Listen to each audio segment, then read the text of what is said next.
They hate it when I say some real shit, but love it when I rap about it.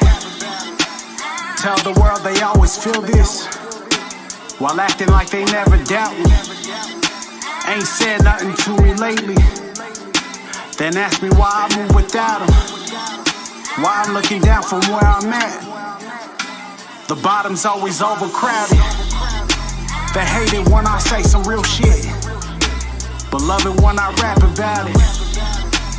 Tell the world they always feel this, while acting like they never doubt me. What up, nerds? Welcome back to the channel. We got a bit of a different type of video for you today, and obviously by the title, this is my Legends tier list for the second half of Apex Season 10. Now, the second rank split has just happened, so this is not really just focused on ranked, it's also focused on pubs, you know, trying to give you an all-around legend list, because a lot of people that do the legend tier list, they mainly focus on pubs or they mainly focus on ranked, and I want to give you my opinion on both since I do play both. So without bringing too much footage, let's just get right into it. So the first legend is Crypto. He's the only one we have on the F tier. Crypto's garbage. And that it's proven by his pick rate. He has the lowest pick rate out of anybody right now. And he's just useless without his drone, and as soon as you destroy his drone, he just becomes a Call of Duty character. He has no movement, he has no damage, he has no tracking, he has nothing. And he does no damage while he's using his drone, so he's just kind of left out from everything, you know? Like, when you have a Crypto on your team, it's kind of just a 2v3 most of the time, or a 1v2, which is even harder if you're playing duos in some cases.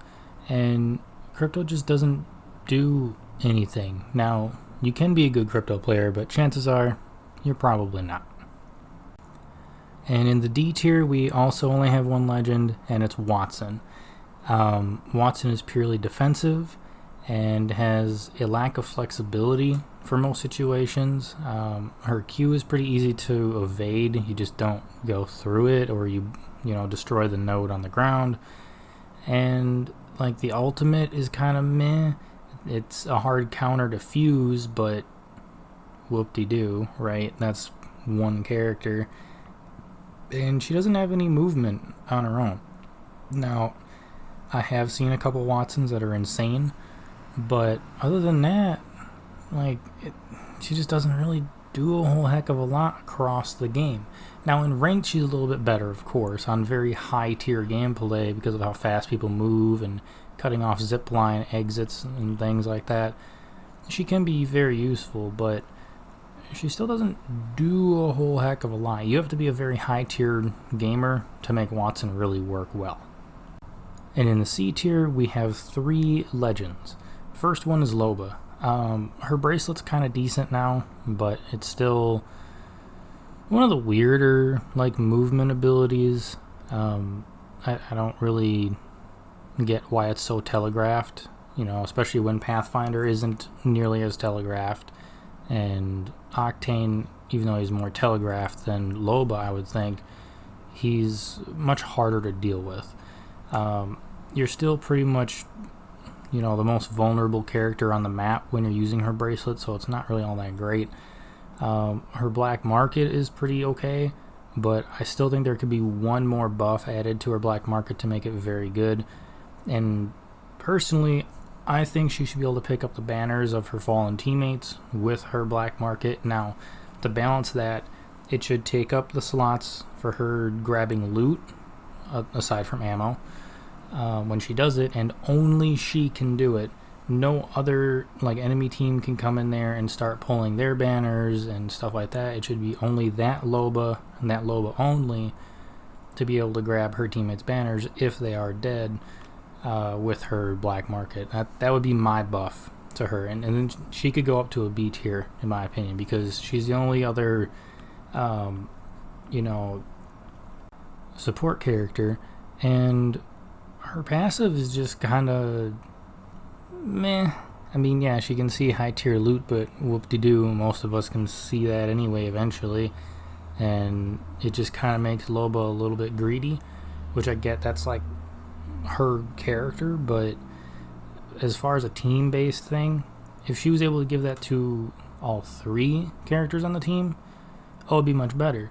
But I understand why, she wouldn't be able to do that. And then we also have Rampart. Now, there's a lot of people that think Rampart is broken right now, and I don't think she is. I think she's very middle of the road, kind of, average character. And you have to have a certain mindset when playing Rampart. I don't have that, so I can't speak on that too much. But what I will say is her cranking 90s in Apex is kind of weird. It kind of doesn't fit the game all that well, in my opinion. I understand why they're there. That's her character. That's her kit. Yada, yada. But I think she could be a little bit better with her walls. I think they could be either a little bit taller, because right now they're only character height, and if you have somebody on high ground, the walls aren't really all that great to sit behind. I'd rather sit behind a box. At least I can, guarantee it's never going to get shot through. And I think the base of them, while being built, can have a little bit more health. I think 45 is a little low, maybe 60 or something like that, and I think it'd be a lot better. And her Q is very slow, like putting up walls. So it's either make the walls pop up faster or give them a little bit more health when they're trying to, prop themselves up. And her ultimate being buffed is actually pretty useful now that it's mobile, because Rampart's the only character that can have 4 weapons in the game now. And by that, I mean 30-30 with the shatter caps counts as a shotgun and a marksman. And then you can have any other weapon, and then her ultimate. And that gives her a lot of variety for any sort of encounter. The fact that she can blow down doors and things with her ultimate is pretty cool too. So hiding behind a door against a Rampart that's trying to get in is like the complete opposite type of playstyle of her. But it makes her a lot more flexible, which I like. But it still feels a little bit win more, because if you're in a situation where your ultimate is just gonna, decimate the opponents, you're probably already gonna win that gunfight anyway. And she still has 0 movement, which I get. Not every character can have movement, but movement is a very big part of Apex. So if she had any bit of movement, I'd put her up in A tier, but because she doesn't, I have to put her in C tier. And the last legend that we have in C tier is Fuse. Now, a lot of people are going to be a little mad, like, oh, Fuse isn't better. Fuse is actually quite underrated in my opinion, which, remember, this is my list, not yours. If you disagree, put it in the comments, please. I'd love to hear why. But Fuse, even though his ultimate is still essentially useless, I think his Q is entirely underrated. The fact that he just has access to lane shutdown, damage, and trapping people, honestly, in certain situations with that Q, it lasts so long and it does such a solid amount of damage that it can keep people like cornered like rats, like without them wanting to be a rat, so you can have the advantage on that. Plus it goes across the entire map, so you can just harass fights for no reason and get free kills with his Q. It's so much fun, and it's actually really good in ranked, because whether you have high ground or low ground, it doesn't matter. If you know how to use that Q and get somebody out of their cover, you can win that gunfight. So it's very, very useful. His ultimate is useless still. I think it should be like an RPG style thing, maybe 1 or 2 shots, something like that, as a rework, but that's a conversation for a whole nother day. His passives are actually kind of interesting though too, because having double the amount of grenades is really nice, especially with arc stars and ranked. If you just start chucking arc stars at a fight, you're gonna get it down, you're gonna get a kill, something, and you're gonna trap them, or you're gonna annoy one team enough to, you don't even have to be involved in the fight, you can just chuck arc stars across the map and you can get free RP with that, which is really useful. And then the fact that you can turn off the distance on that so you can still skynade with frag grenades is so useful. Like, the update that gave us that change is really, really nice, because having that distance on there to make frag grenades essentially useless with fuse was pretty annoying. But now that you can just turn it off at will, it's pretty nice. Then we come to the B tier. Now I'm not going to explain too much with B tier because everybody should kind of understand why these characters are in B tier. And the first one is Bangalore. You know, B for average, B for Bangalore.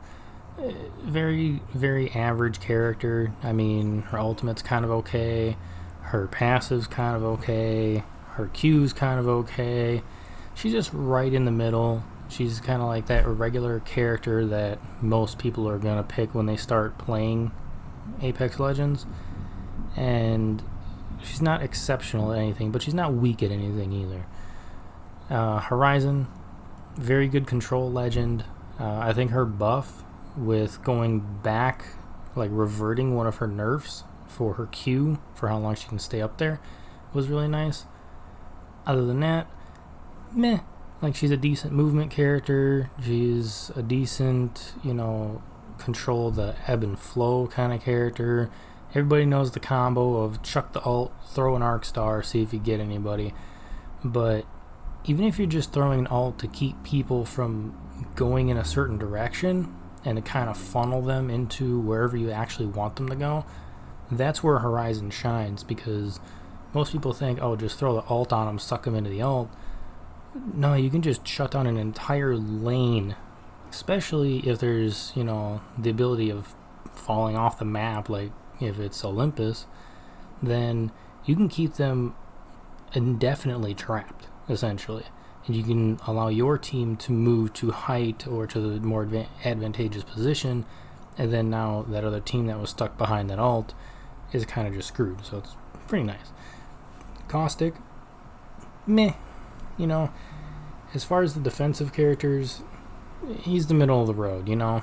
Not exceptional in any way, not garbage in any way. Bangalore is the average assault character. Caustic is the average defensive character. It just is what it is. Now, I do think that there needs to be slight changes to his gas. Like, you can up the damage, but remove the movement, you know, negatives to it, or something like that. Because, I don't know about you, but if I'm going through smoke or gas, chances are I'm just going to sprint to get out of there as quick as I can, right? So having it slow you down is kind of dumb. Also, with the mechanical characters like Pathfinder, it shouldn't affect them at all because, well, they don't have lungs. That's my own opinion.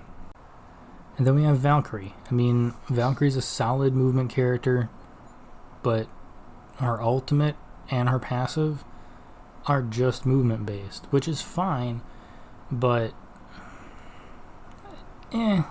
she's not too incredibly strong. And I know when they brought Valkyrie out, they were like, we're not going to make her broken, but we're going to make her solid and make her, you know, a decent pick for pretty much anybody. And it makes a lot of sense on how they balanced her out. So I do like it. Her Q is pretty oppressive if used correctly, but most people can't do that. Most people just shoot their rockets off into Narnia and they don't know what the heck they're doing. So it's fine. And she's got 3 passives, which is kind of cool, but also kind of, I don't know. She's again not exceptional at anything. She's not terrible at anything, but she's pretty okay. Then we have 2 like controversial characters as well in the B tier, and the first one is Wraith. Her entire kit has been nerfed countless times because she used to be overpowered as heck. And now she's very telegraphed. People know where she's going to go. She still has a small hitbox, which is really good. But other than having a small hitbox and, you know, kind of just being the sweat character, she's kind of just average. You know, like her portal goes exactly to where her portal goes. And if you know they're going through the portal, you just stare at the other end and you beam them when they come out, and there's nothing you can do about it. They're completely defenseless. And I mean, yeah, it can help a lot with like storm damage and positioning in small distances, but her being a movement character and only being able to move small distances is not really all that great. And her Q takes far too long to use. Every other Q in the game is faster except for Crypto and Rampart. And she's an aggressive character. She should be able to use her Q a little bit faster than what she does. But that's just my opinion. And then we have Pathfinder. And this hurts me to put Pathfinder in B tier because I love playing Pathy. But the only thing that's really good about Pathfinder is his grapple. And even then, you know, his grapple's been nerfed multiple times because it was too good at one point. And I understand where Pathfinder is very average, and they kind of want to keep him there because the last time he was good, he was incredibly oppressive. And the reason for that is because his grapple is so incredibly versatile. I mean, you can get height on somebody in an instant, you can grapple somebody to you and completely stun these other movement characters if you grapple them and pull them towards you. I mean, you can keep somebody in gas if you're a Pathfinder playing with Caustic. You can, you know, again, get height, which is the most important thing, but you can also just absolutely flex on some of these, let's say, not as good characters in the game, and just spin yourself around a million times like a top, and they'll have no idea where you are, and you'll just have the jump on them and be able to kill them for easy, you know, basically no effort. But he has problems, and the problems are pretty big in my opinion. His ultimate is garbage. It's so bad. It's the, in my opinion, it's one of the worst ultimates in the game because it's so telegraphed. I mean, yeah, if you use it, you know, at like Predator level Pathfinders, then sure. Like if you're doing the double zipline jumps up a zip, you know, going up a building or something, that's cool. Use it for, you know, quick access, that's fine. But it's incredibly telegraphed for movement across the map. His ultimate's just not the way. And he basically has no passive. Now, he does technically have two passives, but one of them is used by all of the tracker characters where they can scan the beacon, because he was the only one that could do that back in the day, and now all of them can do it, which basically means he doesn't have a passive there. And when he does use one, he gets full charge on his ultimate, which is cool, I guess, but there's ultimate accelerants if you want to get it quicker. He doesn't have a passive, in my opinion, and it's pretty garbage, because honestly, unless I'm playing ranked, which if I am playing ranked, I'm not playing Pathfinder, but if I am playing ranked as Pathfinder, that's the only time I'm going to be using the beacons, is in ranked. I'm not using the beacons in pubs, and most of the time even in ranked I'm not going to, because I can predict where the circle is going to go most of the time because I've played enough of the game, and there's just no point in scanning. It just doesn't make sense. I mean, the first couple circles to see what side of the map you need to be on, sure, but once the circles get further and they get smaller, you don't need it. It's completely pointless. So I think Pathfinder needs a buff. And then A tier, we have 3 people in A tier, and one of them is probably going to make a bunch of people go, what? But first of all, we have Revenant. Everybody knows Revenant's really, really good and might need a bit of a nerf. And I know the nerf that he needs, you know, added to him, and it's very simple. So first of all, his Q is very good. It does damage and it shuts down all abilities of the other characters, which is his point. He's an assassin, and it makes a lot of sense. It's very good, but it's not overpowered. It has a certain distance it can go, and that's about it. His wall climbing ability was buffed recently, so he can now scale like 5-story buildings. It's pretty actually good right now, which makes him more of a stealth legend than what he was, which is kind of the point.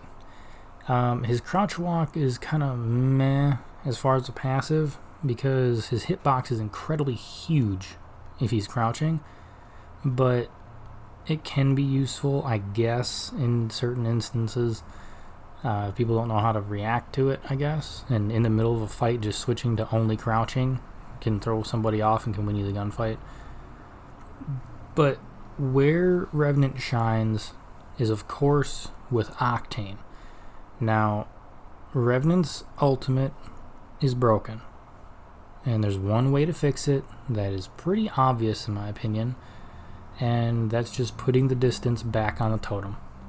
They took it off, a few seasons ago to try and get him some more use, and it was good at the time, but since they buffed Octane's pad, it has created a bit of an issue. And you don't need to nerf Octane. Octane's fine. The only thing Octane does is damage himself and move across the map. That's all he does. So he doesn't cause any damage. He doesn't nerf anybody. Octane does not have any sort of oppressive nature towards any other individual character. He just doesn't. So Octane, even before the nerfs that he just got, I think was fine.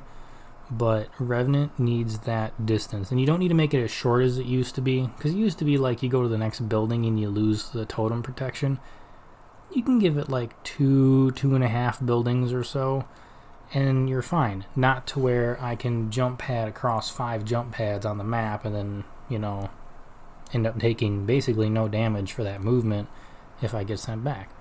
So, Revenant's A tier, very good, but not the best. And he could be perfectly balanced with one minor change. Then we have Lifeline. Lifeline is annoying. Oh my god, Lifeline's annoying. Lifeline's always been annoying with the constant pickups over and over and over and over and over and over and over and over and over and over and over and over and over. But there's a reason she's supposed to do that. That's her kit.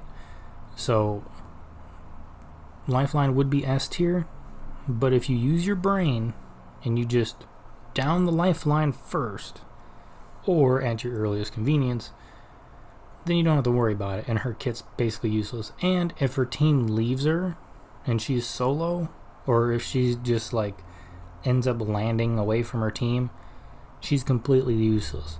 Her package ain't gonna do nothing for her. Her heal drone's not gonna do nothing for her, because that little 3 health or whatever she's gonna gain in the middle of a fight is not gonna be enough to save her, and it just doesn't do anything if she's by herself. She's a Call of Duty character essentially.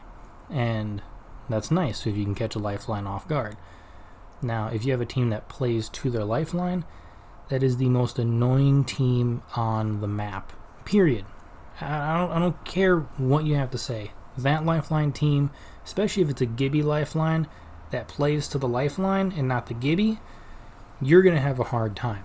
That's why she's in A tier, because no matter how many times you knock one of your characters on that team, that Lifeline's going to pick them up every single time. And if it's the Gibraltar, oh my god, a pickup of a Gibraltar from a Lifeline into a bubble res for the other teammate means all the work you just did to take down the Gibraltar and the third teammate was basically useless.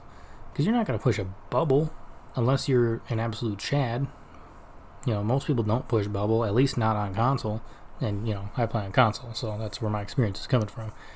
But if you're playing on PC, you're going to push it down, right? Lifeline Gibraltar combos? I don't see a lot of people pushing that. And then the last one in A tier, this is the one that's probably going to make people go, what is wrong with you? You guys haven't heard his name yet. And he's the most Chad, but at the same time, the most un-Chad character in the game, Mirage. Now, we're in a recon meta. We've been in a recon meta for seasons. But because of Seer, that brought Mirage from B tier to A tier. He was the lowest on B tier for me before Seer. And now, he is the highest of A tier. Because as soon as that Seer ult goes off, if you Mirage ult, there's a million people there. They don't know who they're shooting at. They're just shooting at the little, orange diamonds floating across their screen. And Mirage is also secretly a recon character, because whenever you shoot one of his clones, you're exposed to his whole team exactly where you are. And if there's multiple, you know where there's multiple people on that team. If you know how to use Mirage, you will clap cheeks, especially in ranked. You might not win all your games, but you're going to do very well as a Mirage, because The more times you can bamboozle them, the better, because the more information you're going to have. And if you put a gold helmet on a Mirage, he's already getting his ultimate every 60 seconds. You cut that down to 45 seconds with a gold helmet, or whatever it is, it's just constant clones everywhere. And that's the whole point of Mirage, is to trick the enemy. And I can't tell you how many times I, playing as Mirage, have lost track of a Mirage, because it's just hard to figure it out sometimes. And then we have the S tier legends. Now, these ones shouldn't be any sort of surprise to any of you. They're pretty obvious. First of all is Bloodhound. Bloodhound's great. We all know why Bloodhound's great. You can't debate it. Gibraltar. I mean, Gibraltar is just so good. His damage reduction, his extra front shield, his dome. I mean, even his ultimate can be used offensively or defensively. You can use his dome offensively or defensively. Gibraltar is one of the most versatile characters in the game, and I think that's kind of crazy for how they designed his kit. But, I mean, good Gibraltars are scary, man. Then we have Octane, of course, the best movement character for positioning, other than maybe Valk's ultimate, but that's super telegraphed, more so than even Octane. But Octane's good because, I mean, he scurries around like a roach. Like, he's just hard to hit, man. And that's kind of the whole point of Octane. If you nerf him out of being able to run around like crazy and not do anything other than move, then Octane's pointless. You know, I mean, look at how garbage Octane was from when he came out in Season 1 all the way up until recently. I mean, Octane's only been really good for a couple seasons, and I mean, he's not even like oppressive.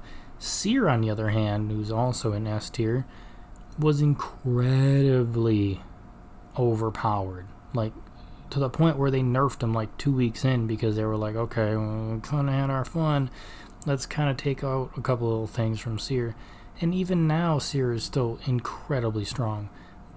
The fact that Seer just stops reses, stops heals, tracks the health and the shield of all enemies caught in his Q, and like everything that Seer does is just a step up from Bloodhound, with exception to one thing, and that's the fact that Seer isn't as flexible as Bloodhound.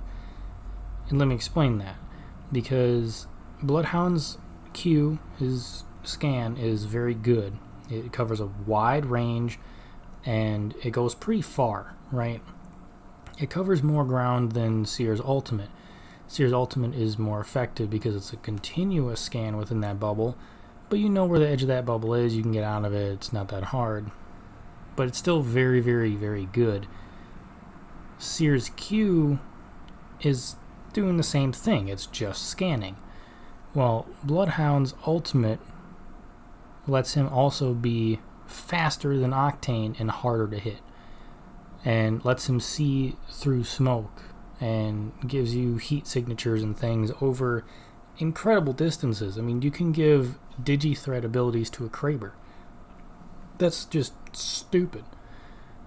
But because Seer is the superior scanner and tracker, that keeps him in S tier versus falling down to A tier.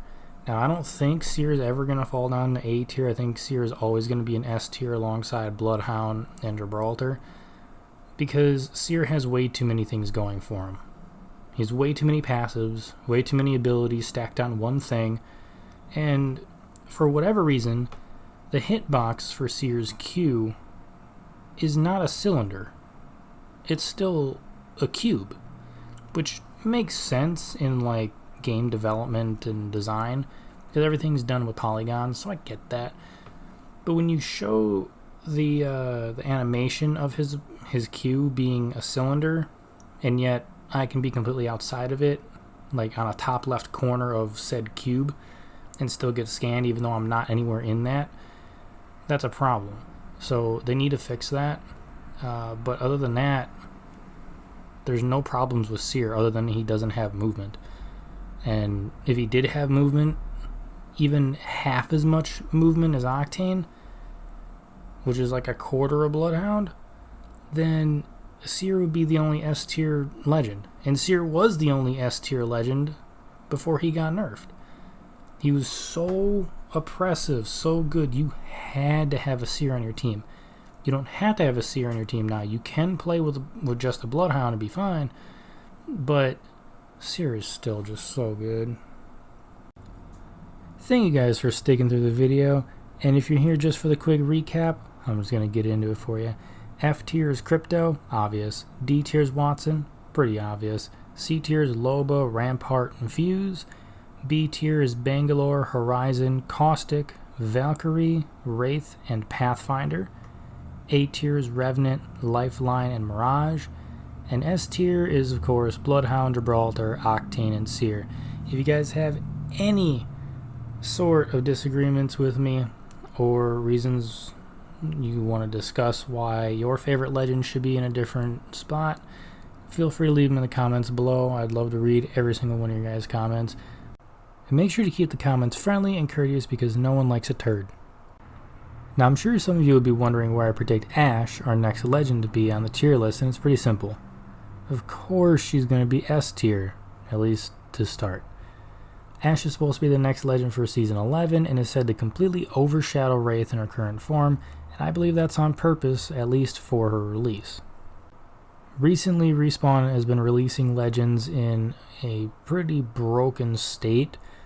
I mean, look at Horizon, look at Seer, you know, I mean, aside from Fuse, when they release a legend, it's been pretty good, pretty well received, you know, and, you know, they're going to have Ashe be really good upon release. It doesn't make any sense not to, because it's going to entice everybody to play her and learn her kit, and then they're going to nerf her. And once Respawn decides to nerf her, I think Ashe and Wraith will both be A tier, which means Wraith will move up from B to A, and Ashe will move from S down to A, because they don't want to have these type of characters that, you know, use portals and things, especially if Ashe has a damage buff ability. They're not going to have them be way too overpowered for too long. But I think that Respawn also doesn't want to completely kill off Wraith, so they're going to give her a little bit of a buff to try and give her a little bit of her power back, you know, like she was back in the day. So again, thank you to all of you for sticking out. I know this was a much longer video than I would normally post and is a completely different format than I would normally post, but we got through it. I love every single one of you, and I am insanely grateful that you chose to check out my video on my channel, and I would love you even more if you decided to slap that sub button and hang out for a bit. Have a wonderful rest of your day, and I'll see you next time. Beloved, when I rap about it, tell the world they always feel this, while acting like they never doubt me. Ain't said nothing to me lately, then ask me why I move without them. Why I'm looking down from where I'm at. The bottom's always overcrowded. They criticize my every move. Ain't never seen me on these stages.